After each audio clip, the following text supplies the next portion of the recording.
Hiwa ni Diwit. Ako mama maghiyag Diwit. Ayan. Subaon daw na.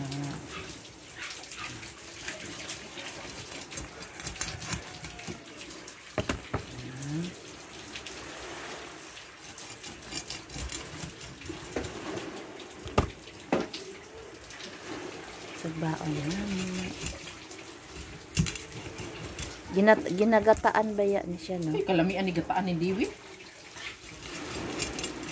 Pero ang nauyunan ko, nasa taas ang iyang bukog. Ay, dali ra na. Na? Imong tunlo ng bukog, di. Pero dagko siya.